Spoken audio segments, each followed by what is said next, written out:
السلام عليكم ورحمة الله وبركاته. الحمد لله الذي هدانا لهذا وما كنا لنهتدي لولا أن هدانا الله، والصلاة والسلام على أشرف رسل الله وعلى آله وأصحابه الفائزين برضا الله. ما بعد، أعوذ بالله من الشيطان الرجيم. بسم الله الرحمن الرحيم. لقد جاءكم رسول من أنفسكم عزيز عليه ما عنتم حريص عليكم بالمؤمنين رؤوف رحيم.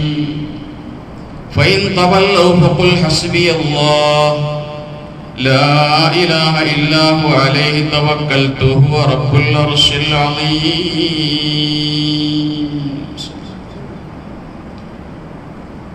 ബഹുമാന്യരായ സഹോദരങ്ങളെ, സത്യവിശ്വാസികൾ, കാരുണ്യവനായ പടച്ച തമ്പുരാൻ നമ്മിൽ നിന്ന് സംഭവിച്ചു എല്ലാ ചെറുതും വലുതുമായ പാപങ്ങളും പുറത്തു മാപ്പാക്കി തരുമാറാകട്ടെ. ശിഷ്ടജീവിതത്തിൽ അള്ളാഹുവിനെ തഖ്വ ചെയ്ത് ജീവിക്കാനും അവസാനം മുഅ്മിനായി ലോകത്തോട് വിട പറയാനും അള്ളാഹു നമ്മെ അനുഗ്രഹിക്കുമാറാകട്ടെ. ഈ വെള്ളിയാഴ്ച ദിവസത്തിൽ അവൻ്റെ ഭവനത്തിൽ നമ്മെ ഒരുമിപ്പിച്ചതുപോലെ നാളെ സ്വർഗീയ ഭവനത്തിലും അള്ളാഹു നമ്മെ എല്ലാവരും ഒരുമിപ്പിക്കുമാറാകട്ടെ. നമ്മിൽ നിന്ന് മൺമറഞ്ഞു പോയ നമ്മുടെ മാതാപിതാക്കൾ, ബന്ധുമിത്രാദികൾ എല്ലാവർക്കും അള്ളാഹു അവൻ്റെ ജന്നാത്തുൽ ഫിർദൗസിൽ ഇടം നൽകുമാറാകട്ടെ. രോഗം കൊണ്ട് പ്രയാസപ്പെടുന്നവർക്ക് അള്ളാഹു പരിപൂർണമായ ശിഫ പ്രദാനിക്കുമാറാകട്ടെ. ലോകത്ത് പ്രയാസപ്പെടുന്ന മനുഷ്യർ, പ്രത്യേകിച്ച് ഫലസ്തീനികൾ, അള്ളാഹു അവർക്കെല്ലാവർക്കും ആശ്വാസവും സമാധാനവും പ്രദാനിക്കുമാറാകട്ടെ.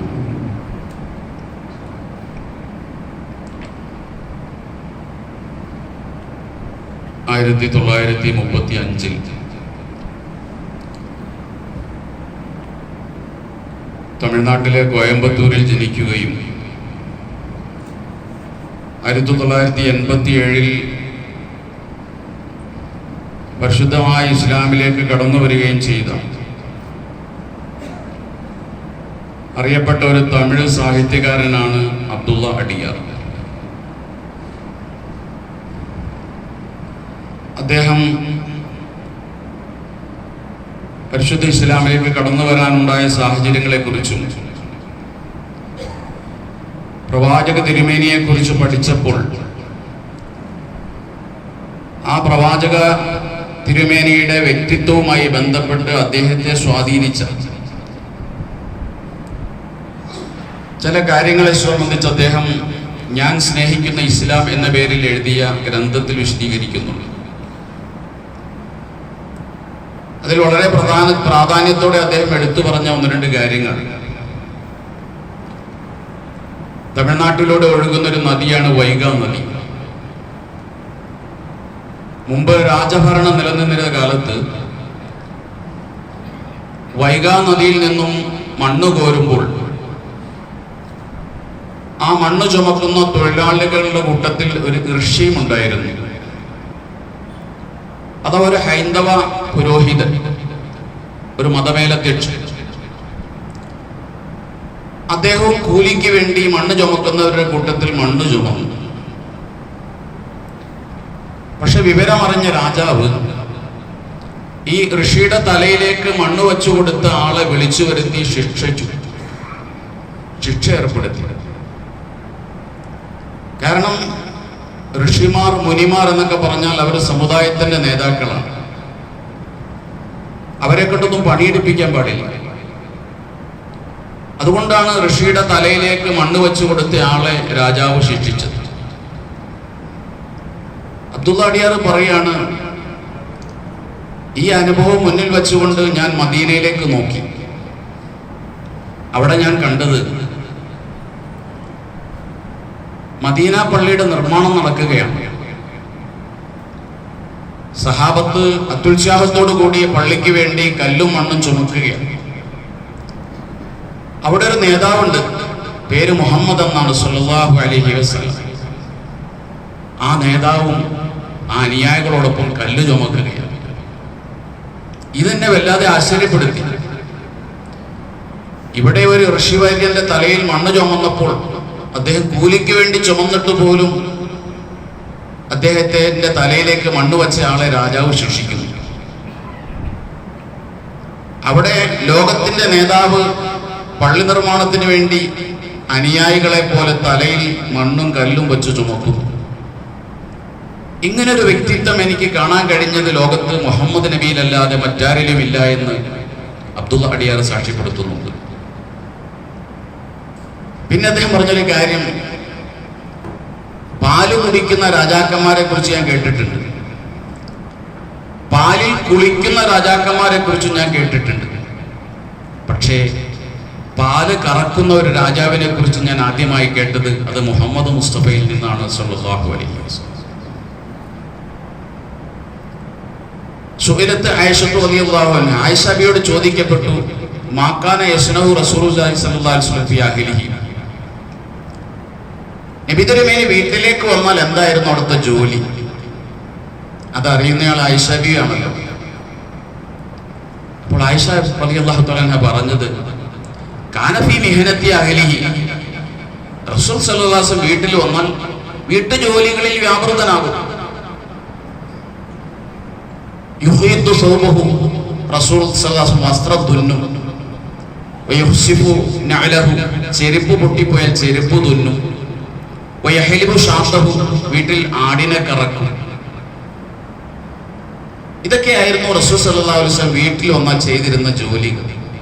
ഇതാണ് അബ്ദുള്ള അടിയാർ സൂചിപ്പിച്ചത്, ലോകത്തിന്റെ രാജാവ് അഷ്റഫുൽ ഖൽഖ് സല്ലല്ലാഹു അലൈഹി വസല്ലം ആടിനെ കറക്കുകയാണ്.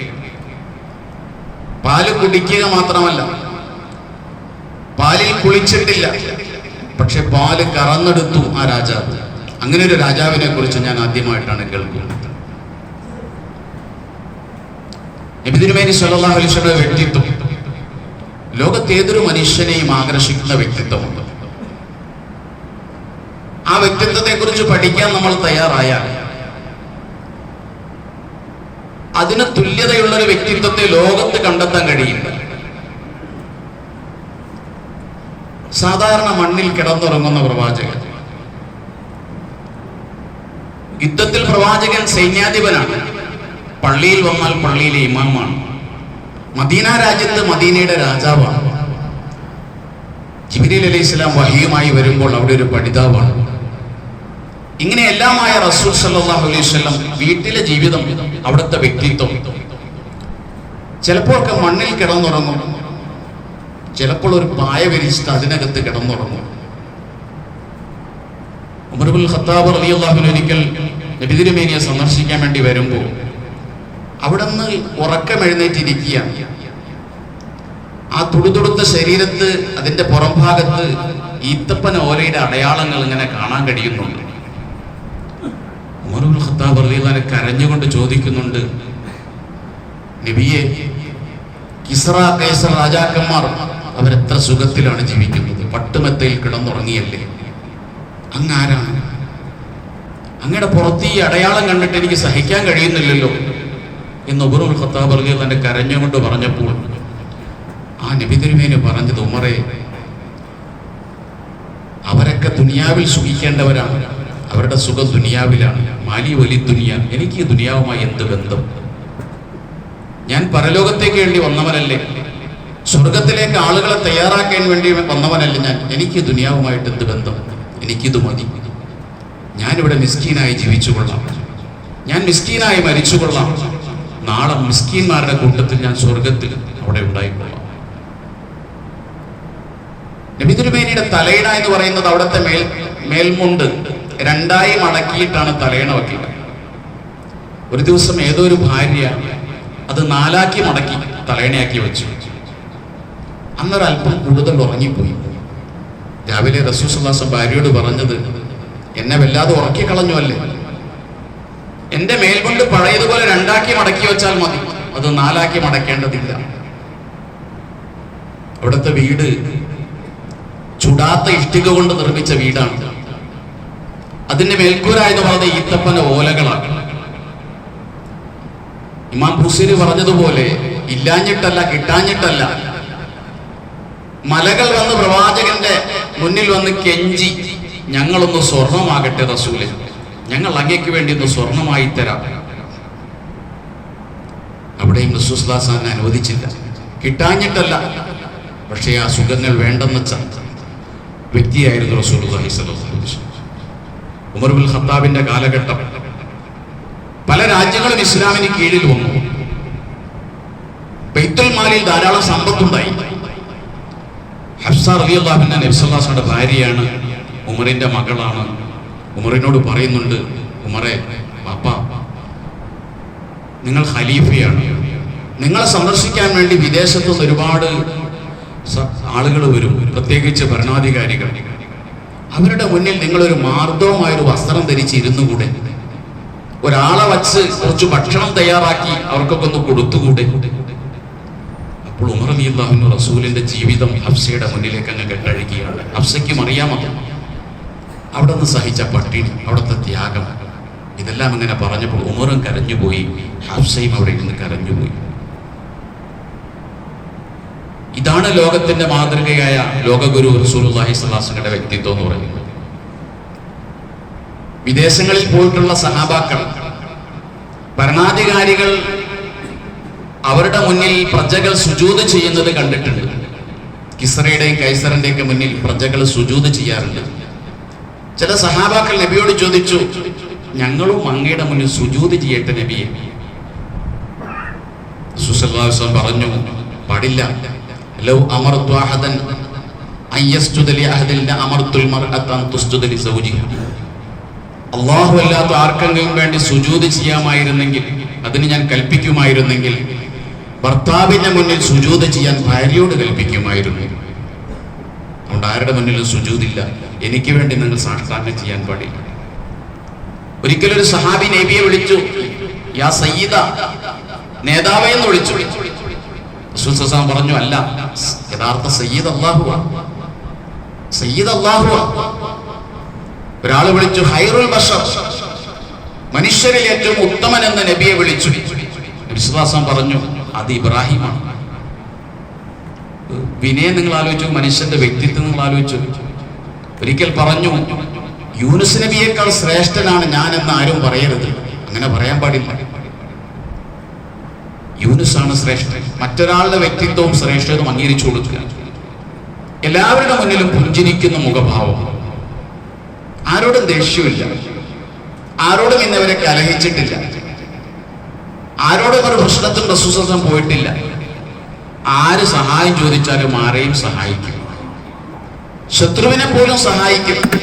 മുബർ ഗോത്രം പ്രവാചകന്റെ കഠിന ശത്രുക്കളാണ്. ഒരിക്കൽ അവർ ദാരിദ്ര്യവുമായി റസൂലിന്റെ അടുക്കൽ വന്നപ്പോൾ അവർക്ക് വേണ്ടി സഹാബാക്കളെ കൊണ്ട് പിരിവെടുത്ത് അവരെ സഹായിക്കുന്നുണ്ട്. അതിലൊന്നും വിവേചനം റസൂൽ സല്ലല്ലാഹു അലൈഹി വസല്ലം കാണിച്ചിട്ടില്ല. മുതിർന്നവരെ ബഹുമാനിക്കും. ഞാനൊരു റസൂലാണല്ലോ, ഞാൻ എന്തിന് വലിയവരെ ബഹുമാനിക്കും? ആ ഭാവമൊന്നുമില്ല. കുട്ടികളെ കണ്ടാൽ അമ്മോട് സലാം പറയും. കുട്ടികളോട് നബിക്ക് സ്നേഹമാണ്. എന്നിട്ട് അവിടെ നിന്ന് പറഞ്ഞു, ലാ തത്റൂനി കമാ അത്തറത്തിൻ നസാറ ഈസ ഇബ്നു മറിയം.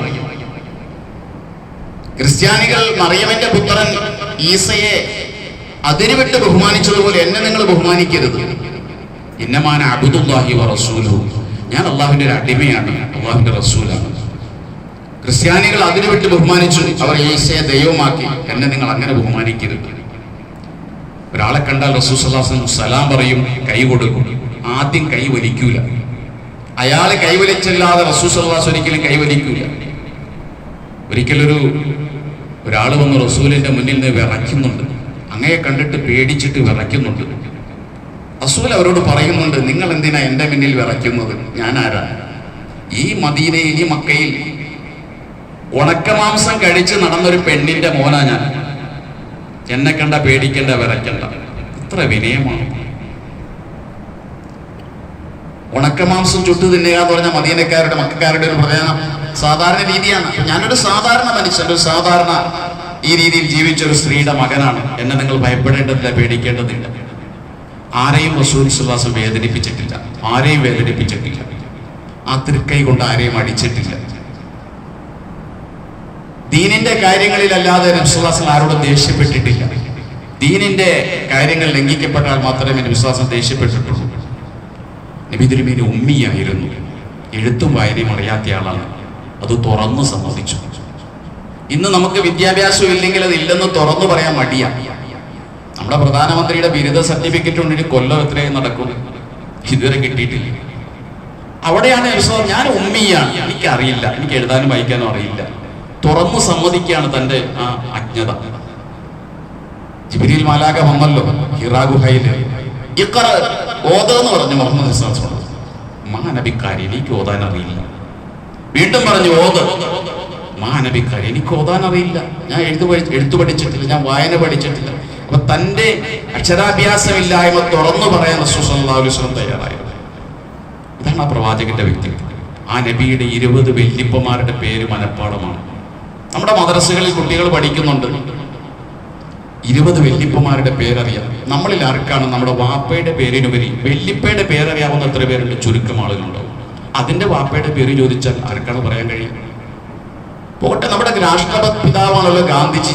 ഗാന്ധിജിയുടെ അച്ഛന്റെ പേരറിയാം. അച്ഛന്റെ പേര് ചോദിച്ചാൽ ആർക്കാ പറയാൻ കഴിയും? അവിടെയാണ് ഈ മനുഷ്യന്റെ 20 വല്യപ്പമാരുടെ പേര് നമ്മുടെ മദ്രസയിലെ കുട്ടികൾ പോലും ഇങ്ങനെ കാണാതെ പഠിച്ചു വെച്ചിരിക്കും. ഈ പ്രവാചകന്റെ ജീവിതം ഒരു തുറന്ന പുസ്തകമാണ്, ആർക്കും പരിശോധിക്കാം. ഒരിക്കലും വാഗ്ദാനം പറഞ്ഞിട്ട് ലംഘിച്ചിട്ടില്ല, വാക്ക് വ്യത്യാസം നടത്തിയിട്ടില്ല. ഒരിക്കൽ റസൂലിനെ വഴിയിൽ വെച്ച ഒരാൾ കാണുന്നുണ്ട്. അയാൾക്ക് എന്തോ ഒരു ആവശ്യമുണ്ട്. നബി സല്ലല്ലാഹു അലൈഹി വസല്ലം പറഞ്ഞു അവിടെ നിൽക്കട്ടോ, ഞാൻ വരാമെന്ന് പറഞ്ഞു പോയി. ആള് മറന്നുപോയി. നബി സല്ലല്ലാഹു അലൈഹി വസല്ലം അയാളെ കാത്തവിടെ നിന്നു. 3 ദിവസം നിന്നു. 3 ദിവസം. ചരിത്രത്തിൽ അങ്ങനെ ഒരു മനുഷ്യൻ നിങ്ങൾക്ക് കാണിച്ചു തരാൻ കഴിയുമോ? ഞാൻ വരട്ടെ എന്ന് പറഞ്ഞാൽ 3 ദിവസം ആ പറഞ്ഞുപോയ ആൾക്ക് വേണ്ടി ഒരു സ്ഥലത്ത് വെയിറ്റ് ചെയ്ത മനുഷ്യൻ ചരിത്രത്തിൽ അങ്ങനെ ഒരു മനുഷ്യനുണ്ടോ? ഇതാണ് ഈ പ്രവാചകൻ സല്ലല്ലാഹു അലൈഹി വസല്ലം വ്യക്തിത്വം. ആരോടും അനീതി കാണിച്ചിട്ടില്ല, ജീവിതത്തിൽ ആരോടും അനീതി കാണിച്ചിട്ടില്ല. 63 വയസ്സ് ജീവിച്ചിട്ടുണ്ട്. മക്ക ഫത്തഹായി. പരിശുദ്ധമായ കഅബ ഷരീഫിന്റെ അകത്ത് പ്രവാചകൻ സല്ലല്ലാഹു അലൈഹി വസല്ലം കയറി. അതിന്റെ താക്കോല് സൂക്ഷിക്കുന്ന ഉസ്മാൻ ഇബ്നു തുൽഹയോട് താക്കോല് വാങ്ങിച്ചു. കഅബ തുറന്നു. അതിനകത്ത് വിഗ്രഹങ്ങളെ മാറ്റി ശുദ്ധീകരിച്ചു. 2 റക്അത്ത് നമസ്കരിച്ചു. കഅബ പൂട്ടാൻ സമയത്ത് 2 പേര് താക്കോലിന് വേണ്ടി കൈനീട്ടി. ഒന്ന് അബ്ബാസ് റളിയല്ലാഹു അൻഹു ആണ്, മറ്റൊന്ന് അലി റളിയല്ലാഹു അൻഹു ആണ്. 2 പേരും പറഞ്ഞു, നബിയെ ആ താക്കോല് എന്നെ ഏൽപ്പിക്കും. മക്ക ഇസ്ലാമിന് കീഴിലായി. ഈ താക്കോല് കൊടുത്ത ഉസ്മാൻ എന്ന് പറയുന്ന മനുഷ്യൻ കാഫിറാണ്. ഇനി അയാളുടെ കയ്യിലേക്ക് താക്കോല് കൊടുക്കേണ്ടതില്ല, ഇസ്ലാമിന് കീഴിൽ വന്നു കഴിഞ്ഞു. പക്ഷേ 2 പേര് കൈനീട്ടിയപ്പോൾ റസൂലുള്ളാഹി സ്വല്ലല്ലാഹു അലൈഹി വസല്ലം ചോദിച്ചു, ഐന ഉസ്മാൻ, എവിടെയാണ് ഉസ്മാൻ ഇബ്നു തൽഹ? അയാളെ വലിച്ചു വരുത്തി അയാളുടെ കയ്യിലേക്ക് കഅബയുടെ താക്കോല് കൊടുത്തു. ഏത് കഅബയുടെ? ഇസ്ലാം വിജയിച്ചെടുത്ത പരിശുദ്ധമായ മക്കയിലെ പുണ്യഗ്രഹമായ കഅബയുടെ താക്കോൽ ആ കാഫിറിന്റെ കയ്യിലേക്ക് കൊടുത്തിട്ട് പറഞ്ഞു, ഇത് നിന്റെ കയ്യിലാണ്. ഖാലിദത്തൻ താലിദ, എന്നും നിന്റെ കയ്യിൽ തന്നെ. ലാ യൻസിയുഹാ മിൻക ഇല്ലാ വാലിബൻ, നിന്റെ കയ്യിൽ നിന്ന് ആരെങ്കിലും ഈ താക്കോല് പിടിച്ചു വാങ്ങിയാൽ അവൻ അക്രമിയായിരിക്കും. ഇന്നും കഅബയുടെ താക്കോൽ സൂക്ഷിക്കുന്നത് ആ കുടുംബമാണ്. ആ പാരമ്പര്യത്തിലാണ് ഇന്നും കഅബയുടെ താക്കോൽ സൂക്ഷിക്കാനുള്ള അധികാരം.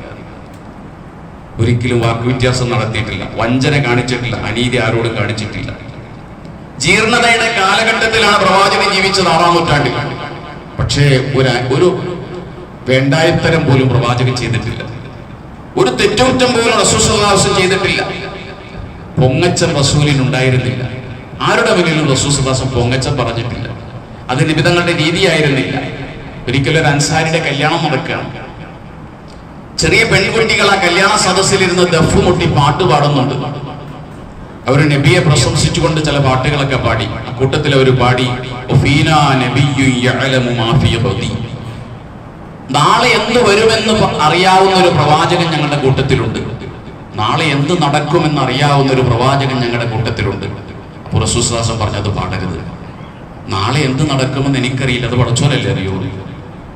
അവിടെ സ്വയം പൊങ്ങാൻ തീരുമാനിച്ചില്ല, അത് തിരുത്തി കൊടുത്തു. പ്രവാചകന്റെ പൊന്നുമോൻ ഇബ്രാഹിം മരിച്ചു. അന്നൊരു സൂര്യഗ്രഹണം ഉണ്ടായി, യാദൃച്ഛികമായി. അപ്പോൾ ചിലരൊക്കെ പറഞ്ഞു, ഇന്ന് സൂര്യന് ഗ്രഹണം സംഭവിക്കാൻ കാരണം ഇബ്രാഹിം മരിച്ചതുകൊണ്ടാണ്, പ്രവാചകന്റെ മകൻ മരിച്ചതുകൊണ്ടാണ് സൂര്യഗ്രഹണം ഉണ്ടായെന്ന് പറഞ്ഞു.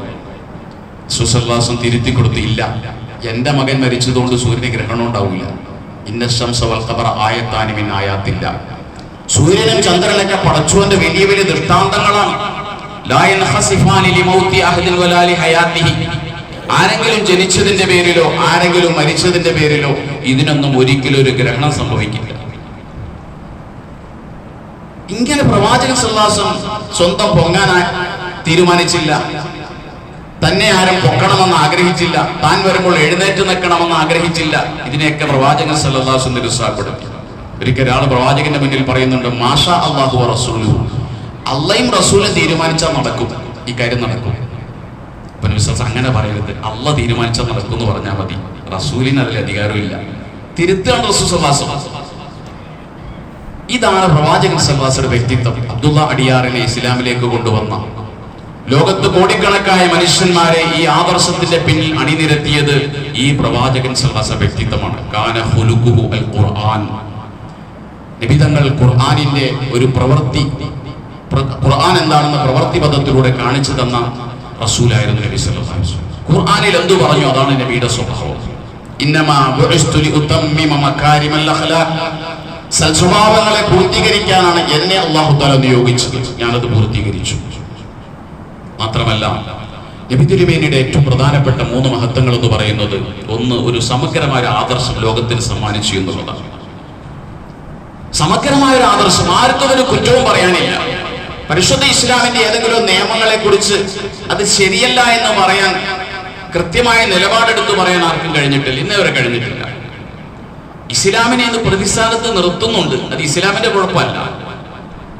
1992-ൽ 91-ൽ USSRന്റെ തകർച്ചയ്ക്ക് ശേഷം പഴയ USSR തകർന്നു. അതോടുകൂടി ലോകത്തെ ശാക്തിക ചേരികൾക്കിടയിൽ വ്യത്യാസമുണ്ടായി. പിന്നീട് 92 മുതൽ നമ്മൾ കാണുന്നത് സാമ്രാജ്യത്വ ലോബിക്ക് തന്റെ ശത്രുവിനെ സൃഷ്ടിച്ചെടുക്കാൻ വേണ്ടി ഇസ്ലാമിനെ പ്രതിസ്ഥാനത്ത് നിർത്തുന്ന ഒരു കാഴ്ചയാണ്. അതാണ് ഇപ്പൊ നടന്നുകൊണ്ടിരിക്കുന്നത്. അതാണ് 92-ൽ സാമുവൽ പി ഹണ്ടിൻടൺ എന്ന് പറയുന്ന അമേരിക്കൻ എഴുത്തുകാരൻ, അദ്ദേഹത്തിന്റെ ഒരു തീസിസ് ഉണ്ട്. ആ തീസിസ് തന്നെ വിഷയത്തിലാണ്. അദ്ദേഹം പറഞ്ഞത്, ഇനി നടക്കാനിരിക്കുന്ന യുദ്ധം രാജ്യങ്ങൾ തമ്മിലായിരിക്കില്ല, സംസ്കാരങ്ങളുടെ സംഘടനമാണ് ഈ ലോകത്ത് നടക്കാൻ പോകുന്നത്. അതിലൊരു ഭാഗത്ത് നിൽക്കുന്നത് ഇസ്ലാമായിരിക്കും, മറുഭാഗത്ത് നിൽക്കുന്നത് മറ്റെല്ലാ സംസ്കാരങ്ങളുമായിരിക്കും. അതാണെന്ന് നമ്മൾ കാണുന്നത്. ഇസ്ലാമിനെ പ്രതിസ്ഥാനത്ത് നിർത്തിക്കൊണ്ട് മറ്റെല്ലാം കൂടി ഐക്യപ്പെടുകയാണ്. അത് റസൂൽ സല്ലല്ലാഹു അലൈഹി വസല്ലം പറഞ്ഞിട്ടുണ്ടല്ലോ, തദാ അലൈക്കുമുൽ ഉമ്മം, എല്ലാ സമുദായങ്ങളും നിങ്ങൾക്കെതിരെ ഒന്നായി വരും, നിങ്ങൾ ഒറ്റപ്പെടും. വിശന്നിരിക്കുന്ന മനുഷ്യന്മാരുടെ മുന്നിലേക്ക് സുഭിക്ഷമായ ഭക്ഷണ തളിക വച്ചു കൊടുത്താൽ അവർ എത്ര ആർത്തിയോടുകൂടി തിന്നുന്നോ അതുപോലെ എല്ലാവരും ഒറ്റക്കെട്ടായി നിങ്ങൾക്കെതിരെ വരും. അത് ഇസ്ലാമിന്റെ കുഴപ്പമല്ല, അത് പ്രവാചകൻ സല്ലല്ലാഹു അലൈഹി വസല്ലം കുഴപ്പമല്ല. അതൊരു ശത്രു ലോകത്ത് ആവശ്യമുണ്ട്.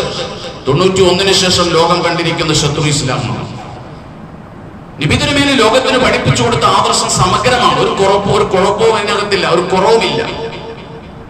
അതുകൊണ്ടല്ലേ സൽമാൻ ഇബ്നുൽ ഫാരിസി റളിയല്ലാഹു അൻഹുവിനോട് ഒരു ജൂതൻ ചോദിക്കുന്നുണ്ടല്ലോ, അല്ല സൽമാനെ, നിന്റെ പ്രവാചകൻ നിങ്ങളെ എല്ലാം പഠിപ്പിച്ചു തരികയാണല്ലോ, ഹത്തൽ ഖിറാ, ഈ മലമൂത്ര വിസർജനം ചെയ്യാൻ കൂടി പ്രവാചകൻ പഠിപ്പിച്ചിട്ടുണ്ടോ? അതൊന്നും നിങ്ങൾക്ക് സ്വന്തം അറിയില്ലേ?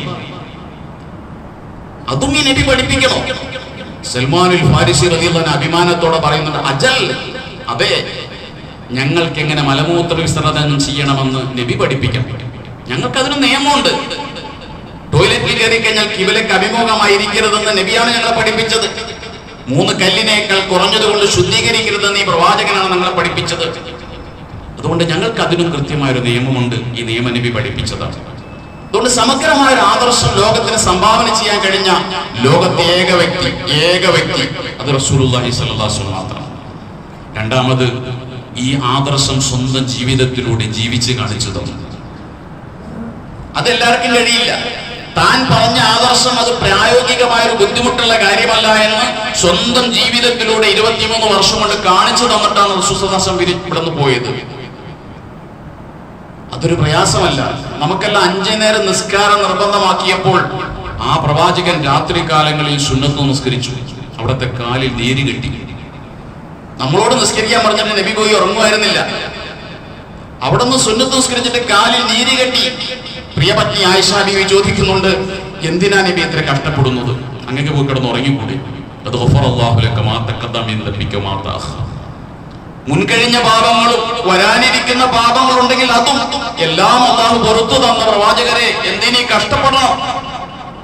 അഫലാ അകുന അബദൻ ശകൂറ. ആയിഷ, ഞാനൊരു നന്ദിയുള്ള ദാസനാകണ്ടേ? അതാണ് പ്രവാചകന്റെ മറുപടി. അപ്പൊ എന്താണോ സമുദായത്തോട് പറഞ്ഞത് അത് ആദ്യം ഏറ്റെടുത്തു. നമ്മളോട് നോമ്പ് പിടിക്കാൻ വേണ്ടി പറഞ്ഞു. ആ പ്രവാചകൻ നോമ്പ് പിടിച്ചു എന്ന് മാത്രമല്ല, വിസാലിന്റെ നോമ്പാണ് പിടിച്ചത്, ചേർത്ത് പിടിക്കുന്ന നോമ്പ്. നമ്മളോട് പറഞ്ഞത് വൈകുന്നേരമായാൽ നോമ്പ് തുറക്കണം എന്നാണ്. ആ പ്രവാചകൻ നോമ്പ് തുറന്നില്ല, രാത്രിയും നോമ്പ് പിടിച്ചു, പിറ്റേന്ന് പകലും നോമ്പ് പിടിച്ചു. 2 നോമ്പുകളെ ചേർത്ത് പിടിച്ച് പട്ടിണി കിടന്നു. നമ്മളോട് ഭക്ഷണത്തെ കുറിച്ച് പറയുക മാത്രമല്ല, ഭക്ഷണം കുറയ്ക്കണമെന്ന് പറയുക മാത്രമല്ല, വയറിന്റെ 1/3 ആഹരിക്കാവൂ എന്ന് നമ്മളോട് പറഞ്ഞ തിരുനബി 2 മാസക്കാലം അവിടുത്തെ അടുപ്പിൽ തീ പുകഞ്ഞിട്ടില്ല. സയ്യിദത്തുന ആയിഷ റളിയല്ലാഹു അൻഹ പറയുന്നുണ്ട്, നറൽ ഹിലാല സുമ്മ നറൽ ഹിലാല സുമ്മ നറൽ ഹിലാല. ഞങ്ങളൊരു ചന്ദ്രപ്പിറവി കാണും, പിന്നെയും ഒരു ചന്ദ്രപ്പിറവി കാണും. 3-ാമത്തെ മാസത്തിന്റെ ചന്ദ്രപ്പിറവി കാണുമ്പോഴും റസൂൽ സല്ലല്ലാഹു അലൈഹി വസല്ലം ഭാര്യമാരുടെ വീടുകളിലൊന്നും തീ കത്തിച്ചിട്ടുണ്ടാവൂല. അപ്പൊ ചോദിച്ചു, നിങ്ങൾ എന്ത് ഭക്ഷിച്ചിട്ടാണ് ഈ 2 മാസമൊക്കെ ജീവിച്ചത്? അല്ല, സ്വതയിൽ 2 കറുത്ത സാധനങ്ങൾ, അൽമാഉ വത്തംറു, വെള്ളവും കാരക്കയും. ഇതാണ് നേതാവ്. അനുയായികളോട് വയറിന്റെ 1/3 ഭക്ഷിക്കാൻ പറഞ്ഞപ്പോൾ സ്വന്തം 2 മാസം ഈ രീതിയിൽ അരപ്പട്ടിണിയും കാപ്പട്ടിണിയും കിടന്നുകൊണ്ട് ആ സമൂഹത്തിന് മാർഗദർശനം നൽകി. താൻ പറഞ്ഞതെന്തോ അത് തന്റെ ജീവിതത്തിലൂടെ കാണിച്ചു കൊടുത്തു. 3-ാമത്, ഇതനുസരിച്ച് ജീവിക്കുന്ന 1 ലക്ഷത്തി ചില്ലാനും അനുയായികളെ ലോകത്തുണ്ടാക്കിയിട്ടാണ് റസൂൽ സല്ലല്ലാഹു പോയത്. നബി തങ്ങൾ വഫാത്താകുന്ന സമയം 63-ാമത്തെ വയസ്സിൽ ലക്ഷത്തില്ലാനും സഹാബാക്കൾ ഇതിനെ അനുസരിക്കുന്ന, ഇതിനെ ഫോളോ ചെയ്യുന്ന ആൾക്കാരുണ്ടായിരുന്നു. എങ്ങനെ ഫോളോ ചെയ്യുന്നവർ? അന്ധമായി അനുകരിക്കുന്നവർ. നബി പറഞ്ഞോ അത് ഞങ്ങൾ ചെയ്യും, അതിനകത്ത് ലോജിക്കൊന്നും നോക്കൂല, യുക്തിയൊന്നും ഞങ്ങൾക്ക് വിഷയമല്ല. അബ്ദുല്ലാഹി ബിൻ ഉമർ എന്ന പേരിൽ അറിയപ്പെടുന്ന മുത്തബിഉസ് സുന്ന, റസൂലിന്റെ സുന്നത്തുകളെ അതേപടി പകർത്തിയാളാണ് അബ്ദുല്ലാഹി ബിൻ ഉമർ. ഉമർ റളിയല്ലാഹുവിന്റെ പൊന്നുമോൻ. ഒരിക്കൽ റസൂലിന്റെ കൂടെ യാത്ര പോകുമ്പോൾ യാത്രാ വഴിയിൽ ഒരു മരം ഇങ്ങനെ ചാഞ്ഞു കിടക്കുന്നുണ്ട്. നബി തിരുമേനി തന്റെ ഒട്ടകത്തെ ആ ചാഞ്ഞു കിടക്കുന്ന മരത്തിനടിയിലൂടെ ഇങ്ങനെ കുനിച്ചു കൊണ്ടുപോയി. അങ്ങനെ പോകാൻ പറ്റുള്ളൂ. ഇതേ ഇബ്നു ഉമർ റസൂലിന്റെ വഫാത്തിന് ശേഷം അതിലെ പോകേണ്ടി വന്നപ്പോൾ മരം ഇന്ന് അവിടെ ഇല്ല, മരത്തിന്റെ കൊമ്പ് വെട്ടിക്കളഞ്ഞു. എന്നാലും അവിടെ ഇബ്നു ഉമർ ഒന്ന് കുനിഞ്ഞു. ചോദിച്ചു, എന്തിനാണ്? ഇവിടെ വരുമ്പോൾ റസൂൽ സല്ലല്ലാഹു അലൈഹി വസല്ലം ഇങ്ങനെ കുനിഞ്ഞിട്ടാണ് പോയത്, ഞാനും കുനിയുകയാണ്. അതിനപ്പുറം ഒന്നും ലോജിക്കൊന്നും എനിക്ക് വിഷയമല്ല. നബി തിരുമേനി ഒരിക്കൽ യാത്രാവേളയിൽ ഇബ്നു ഉമർ കൂടെയുണ്ട്. ഒരു സ്ഥലത്ത് മൂത്രമൊഴിക്കാൻ വേണ്ടി ഇരുന്നു. പിന്നീട് റസൂലിന് ശേഷം ഇബ്നു ഉമർ ആ വഴിക്ക് വരുമ്പോൾ അവിടെ ഇരുന്നിട്ട് എഴുന്നേറ്റ് പോയി, മൂത്രമൊന്നും ഒഴിച്ചില്ല. ചോദിച്ചു, എന്തിനാ ഇരുന്നത്? നബി തിരുമേനി ഇവിടെ ഇരുന്നിട്ടുണ്ട്, ഞാനും ഇരിക്കുകയാണ്. ഇങ്ങനെ റസൂലിനെ അന്ധമായി അനുകരിക്കുന്ന, റസൂൽ എന്താണോ പറഞ്ഞത്, റസൂൽ എന്താണോ ചെയ്തത് അത് ചെയ്യാൻ തയ്യാറായ ലക്ഷത്തി ചുല്ലാനും അനുയായികളെ ഇവിടെ വിട്ടിട്ടാണ് റസൂൽ സല്ലല്ലാഹു അലൈഹി വസല്ലം പോയത്. അവരെ കുറിച്ച് പറഞ്ഞു, അസ്ഹാബി കന്നുജൂം ഫബിഅയ്യിഹിം ഇഖ്തദൈതും ഇഹ്തദൈതും. എന്റെ ലക്ഷത്തി ചുല്ലാനും വരുന്ന അനുചരന്മാരുണ്ടല്ലോ, എന്റെ ശിഷ്യന്മാർ, അവർ നക്ഷത്ര തുല്യരാണ്. ഫബിഅയ്യിഹിം ഇഖ്തദൈതും, അവരിൽ ആരെ നിങ്ങൾ പിൻപറ്റിയാലും ഇഹ്തദൈതും, നിങ്ങൾ സന്മാർഗത്തിലെത്തും, നിങ്ങൾ സ്വർഗത്തിലെത്തും. ഏറ്റവും അവസാനം മരണപ്പെട്ട സഹാബിയാണ് തുഫൈൽ റളിയല്ലാഹു അൻഹു. ഏറ്റവും അദനിയായ ഒരു സഹാബിയുടെ കൂടെ പോയാലും നമുക്ക് സ്വർഗത്തിലെത്താം. അവരെല്ലാം മാതൃകാ പുരുഷന്മാരാണെന്ന് പറഞ്ഞുകൊണ്ട് 1 ലക്ഷത്തി ചില്ലാനും മാതൃകായോഗ്യരായ അനുയായികളെ സൃഷ്ടിച്ചുകൊണ്ട് റസൂൽ സല്ലല്ലാഹു അലൈഹി വസല്ലം വിട്ടേച്ചു. മറ്റൊരു പ്രത്യേകത, പ്രവാചകന്റെ വ്യക്തിത്വം എന്ന് പറയുന്നത് 3 കൂട്ടർ അംഗീകരിച്ചു എന്നുള്ളതാണ്. ഈ പറഞ്ഞതൊന്നും ലോകത്ത് മറ്റൊരു മനുഷ്യന് കിട്ടാത്തതാണ്. അതാണ് പ്രത്യേകത. ഒന്ന്, നബി തിരുമേനി അംഗീകരിച്ച ഒരു വിഭാഗം എന്ന് പറയുന്നത് മതവിഭാഗമാണ്, മതക്കാർ, മതപണ്ഡിതന്മാർ. നബിക്ക് വഹി കിട്ടി. ഖദീജ റളിയല്ലാഹു തആല ആദ്യം നബിയെ കൂട്ടിക്കൊണ്ടുപോയത് വറഖത്ത് ബിൻ നൗഫലിന്റെ അടുക്കിലേക്കാണ്. ആരായിരുന്നു വറഖത്ത് ബിൻ നൗഫൽ? അദ്ദേഹം വേദഗ്രന്ഥങ്ങളെ കുറിച്ച് അറിവുള്ള ആളായിരുന്നു, വേദപണ്ഡിതനായിരുന്നു വറഖത്ത്. വറഖത്തിന്റെ അടുക്കൽ ചെന്ന് ഹിറാ ഗുഹയിലെ അനുഭവങ്ങൾ പറഞ്ഞപ്പോൾ റസൂൽ സല്ലല്ലാഹു അലൈഹി വസല്ലമയോട്, ഖദീജ ബിവിയോട് വറഖത്ത് ബിൻ നൗഫൽ പറഞ്ഞത്, ആ ഹിറാ ഗുഹയിൽ വന്ന നാമൂസ മലക്ക് മൂസാ നബിയുടെ അടുക്കൽ വന്ന മലക്കാണ്, ജിബ്രീൽ തന്നെയാണ്. ഇവനൊരു പ്രവാചകനാകാനുള്ള കുട്ടിയാണ് ഈ കുട്ടി പ്രവാചകനാകും. ഇവനെ നാട്ടിൽ നിന്ന് ആട്ടി ഓടിക്കപ്പെടും, മക്കയിൽ നിന്ന് നാട് കടത്തപ്പെടും. അന്ന് ഞാനുണ്ടെങ്കിൽ ഞാൻ ഇവനെ സഹായിക്കും. വറക്കത്ത് പറഞ്ഞ വാക്ക് റസൂൽ സല്ലല്ലാഹു അലൈഹി വസല്ലം പറയുന്നുണ്ട്, ലാ തസുബു വറക്കത്ത, നിങ്ങൾ വറക്കത്തിനെ ചീത്ത വിളിക്കരുത്. ഫഇന്നലഹു ജന്നത്തൻ ഔ ജന്നത്തൈൻ, വറക്കത്തിന് 1-2 സ്വർഗ്ഗമുണ്ട്. വറക്കത്ത് മുസ്ലിമാണ്. പ്രവാചകനെ നബുവത്തിന്റെ കാലത്ത് വിശ്വസിച്ച ആളാണ് വറക്കത്ത്. റിസാലത്ത് പിന്നീടാണ് കിട്ടുന്നത്. ഹിറാ ഗുഹയിൽ വഹി ഇറങ്ങുന്നതോടുകൂടി നബുവത്ത് കിട്ടിയിട്ടുണ്ട്. സൂറത്തുൽ മുദ്ദസ്സിറിലെ അവതരണത്തോടെയാണ് റിസാലത്ത്. അപ്പോ വേദപണ്ഡിതന്മാർ അംഗീകരിച്ചു. രണ്ടാമത് ഭരണകൂടം അംഗീകരിച്ചു. ഹിർക്കൽ രാജാവിന്റെ അടുക്കിലേക്ക് അബൂ സുഫിയാന്റെ സംഘം ചെന്നപ്പോ അബൂ സുഫിയാന്റെ സംഘത്തെ മുന്നിൽ നിർത്തി ചില ചോദ്യങ്ങൾ ചോദിക്കുന്നുണ്ട് ഹിർക്കൽ രാജാവ്. അതിനെല്ലാം കൃത്യമായി മറുപടി അബൂ സുഫിയാൻ പറഞ്ഞു കഴിഞ്ഞപ്പോൾ ഹിർക്കൽ രാജാവ് പറയുന്നൊരു മറുപടി ഉണ്ട്. നിങ്ങൾ ഈ പറഞ്ഞതാണ് സത്യമെങ്കിൽ ഈ മുഹമ്മദ് എന്റെ പ്രദേശം കൂടി കീഴടക്കും, അവന്റെ അധികാരം എന്റെ കാൽച്ചുവട്ടിലെത്തും എന്ന് പറഞ്ഞുകൊണ്ട് ഹിർക്കൽ രാജാവ്, അന്നത്തെ ഏറ്റവും അറിയപ്പെട്ട ചക്രവർത്തി, അദ്ദേഹം പ്രവാചകൻ സല്ലല്ലാഹു അലൈഹി വസല്ലം അംഗീകരിക്കുന്നുണ്ട്. മൂന്നാമത് ശത്രുക്കൾ, പ്രവാചകന്റെ ശത്രുക്കൾ പ്രവാചകന് എതിരായിരുന്നെങ്കിൽ പോലും അവരുടെ ഉള്ളിൽ പ്രവാചകനെ അവർ അംഗീകരിച്ചവരാണ്. കാരണം അന്നത്തെ ഏറ്റവും വലിയ ശത്രു അബൂജഹലാണ്. ഫിർഔന ഹാദിഹിൽ ഉമ്മ, ഈ സമുദായത്തിലെ ഫിർഔൻ എന്ന റസൂൽ സല്ലല്ലാഹു അലൈഹി വസല്ലം വിശേഷിപ്പിച്ച ആളാണ് അബൂജഹൽ. അതിന് കാരണമുണ്ട്. അബ്ദുല്ലാഹ് ഇബ്നു മസ്ഊദ് റളിയല്ലാഹു അൻഹു ബദർ യുദ്ധത്തിൽ ഫിർഔന്റെ നെഞ്ചത്ത് കയറി ഇരുന്നിട്ട് അവന്റെ കഴുത്തറക്കാണ്. കഴുത്തറക്കുന്ന നേരത്തെ ഫിർഔൻ പറഞ്ഞൊരു വാക്കുണ്ട്, എടോ നീട്ടി അറക്കണോ എന്റെ കഴുത്ത്, എന്റെ കഴുത്തങ്ങ് നീട്ടിയിറക്ക്, എന്റെ മുഖം കണ്ടിട്ട് മുഹമ്മദ് പേടിക്കട്ടെ. കഴുത്തിറക്കുന്ന സമയത്ത് അബൂജഹൽ പറഞ്ഞ വാക്കാണത്. കഴുത്തിറത്ത അബ്ദുല്ലാഹി ഇബ്നു മസ്ഊദിനോട് ആ ജഡം കണ്ടിട്ടാണ് റസൂൽ സല്ലല്ലാഹു അലൈഹി വസല്ലം മാത ഫിർഔൻ ഹാദിഹിൽ ഉമ്മ, ഈ സമുദായത്തിൽ ഫിർഔൻ മരിച്ചിട്ടുണ്ട്, ചത്തിട്ടുണ്ട്. മൂസാ നബിക്ക് ഫിർഔൻ ഉണ്ടായിരുന്നു. പക്ഷെ മൂസാ നബിയുടെ ഫിർഔൻ അവസാന സമയത്ത് പറഞ്ഞ വാക്ക് ഇതല്ല. ചെങ്കടലിൽ ഫിർഔൻ മുങ്ങിച്ചാവുമ്പോൾ പറഞ്ഞത് ആമൻതു ബി റബ്ബി മൂസ വ ഹാറൂൻ, ഞാൻ മൂസയുടെ റബ്ബിൽ വിശ്വസിക്കുക. ഇതുവരെ ഞാനാണ് റബ്ബെന്ന് പറഞ്ഞ ഫിർഔൻ ചെങ്കടലിൽ മുങ്ങിത്താവുന്ന സമയത്ത് ബഹസിന്റെ ഈമാൻ ഉണ്ടായി. ബഹസിന്റെ ഈമാൻ അല്ലാഹു സ്വീകരിക്കില്ല. പക്ഷെ ബഹസിന്റെ ഈമാൻ മൂസാ നബിയുടെ ഫിർഔനിനുണ്ടായി. ഈ ഉമ്മത്തിന്റെ ഫിർഔൻ അബൂജഹൽ അവസാനം പറഞ്ഞത് ഈമാന്റെ വർത്താനല്ല, മുഹമ്മദ് നബിയെ കൊണ്ട് വിശ്വസിച്ചു എന്നല്ല, ജീവൻ പോകുന്ന നേരത്ത് പോലും പറഞ്ഞത് എന്റെ കഴുത്ത് നീട്ടിയിറക്ക്, എന്റെ മുഖം കണ്ടിട്ട് മുഹമ്മദ് പേടിക്കട്ടെ എന്നാണ്. ഈ ഫിർഔൻ പോലും ഈ അബൂജഹൽ പോലും നബി അംഗീകരിച്ചിട്ടുണ്ട്. ബദർ യുദ്ധത്തിന്റെ തലേ ദിവസം നബിയുടെ മറ്റൊരു ശത്രുവാണ് അഹ്നസ്. അഹ്നസും അബൂജഹലും തമ്മിൽ നടക്കുന്ന രഹസ്യ സംഭാഷണമുണ്ട്. അഹ്നസ് പിന്നീട് ഇസ്ലാമിലേക്ക് വന്നിട്ടുണ്ട്. അപ്പോഴാണ് അദ്ദേഹം ഈ രഹസ്യം പറയുന്നത്. അഹ്നസ് അബൂജഹലിനോട് ചോദിച്ചു, അല്ല അബൂജഹലെ, ഈ മുഹമ്മദ് സത്യമല്ലേ പറയണത്? ദൈവം ഒന്നല്ലേ ഉള്ളൂ, അവൻ പറയുന്നത് ശരിയല്ലേ, നമ്മൾ എന്തിനാ അവനോട് യുദ്ധം ചെയ്യുന്നത്? അപ്പൊ അബൂജഹൽ പറഞ്ഞത്, അഹ്നസെ, നമ്മൾ രണ്ടുപേരും അല്ലാതെ ആരും ഇവിടെ കേൾക്കാനില്ലല്ലോ, ഞാൻ പറയാം, മുഹമ്മദ് പറയുന്ന സത്യം തന്നെയാണ്, ആള് ശരിയാണ്. പക്ഷേ പ്രശ്നം എന്താണ്?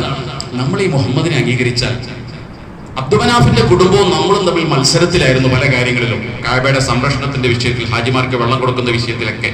ഇപ്പോൾ ഒരു നുബുവത്ത് അവന് കിട്ടിയിട്ടുണ്ട്, നമ്മളിൽ ആരും നബിയില്ല, നമ്മൾ തോറ്റുപോകില്ലേ? ഇത് പറഞ്ഞയാളാണ് അബൂജഹൽ. അതുകൊണ്ട് വേദപണ്ഡിതന്മാർ അംഗീകരിച്ചു, രാജാക്കന്മാർ അംഗീകരിച്ചു, ശത്രുക്കൾ അംഗീകരിച്ചു. ലോക ചരിത്രത്തിൽ ഈ മൂന്ന് വിഭാഗവും അംഗീകരിച്ചൊരു വ്യക്തിത്വം ഉണ്ടെങ്കിൽ സയ്യിദുനാ റസൂലുള്ളാഹി സ്വല്ലല്ലാഹു അലൈഹി വസല്ലം. അതുകൊണ്ട് സഹോദരങ്ങൾ, അവസാനമായി നബി തിരുമേനിയുടെ ഏറ്റവും വലിയ സന്ദേശം ഐക്യമാണ്. സമൂഹം ഐക്യപ്പെടാനാണ് റസൂൽ ആഗ്രഹിച്ചത്. ഐക്യമാണ് ശക്തി. മദീനയിൽ പരസ്പരം പോരടിച്ചിരുന്ന രണ്ട് ഗോത്രങ്ങളെ റസൂൽ ഒന്നാക്കി. അള്ളാഹു പറഞ്ഞു, ദുനിയാവിലെ മുഴുവൻ സമ്പത്തും ചെലവഴിച്ചാലും ഇവർ രണ്ടു കൂട്ടരെ ഒന്നിപ്പിക്കാൻ കഴിയുമായിരുന്നില്ല. അവരെ താങ്കൾ ഒന്നിപ്പിച്ചു. അതുകൊണ്ട് നമ്മൾ ഒന്നിക്കണം. നമ്മുടെ വീട്ടിൽ ഐക്യം വേണം, നമ്മുടെ സംഘടനയിൽ ഐക്യം വേണം, നമ്മുടെ മഹലിൽ ഐക്യം വേണം. ഐക്യത്തെ ആരും തകർക്കരുത്. ഐക്യത്തിനെതിരായ പ്രവർത്തനങ്ങൾ വീട്ടിലുണ്ടാകരുത്, മഹലിലുണ്ടാകരുത്, സംഘടനയിലുണ്ടാകരുത്, പരിശുദ്ധ ഇസ്ലാമിലുണ്ടാകരുത്. നമ്മുടെ മഹലിൽ അൽഹംദുലില്ലാഹ് ശക്തമായി മുന്നോട്ട് പോകണം. എല്ലാവരുടെയും പിന്തുണയും സഹായിക്കാതെ ഉണ്ടാകണം. വിധ്വംസക പ്രവർത്തനങ്ങളും മഹലിനെ പിന്നോട്ട് വലിക്കുന്ന പ്രവർത്തനങ്ങളും ഒന്നും ഒരു മഹലിലും ആരും ചെയ്യാൻ പാടില്ല. അതൊക്കെ തീർച്ചയായിട്ടും അപകടകരമാണ്. അള്ളാഹു നമ്മളെ കാത്തുരക്ഷിക്കുമാറാകട്ടെ. വആഖിറു ദഅവതി അൽഹംദുലില്ലാഹി റബ്ബിൽ ആലമീൻ.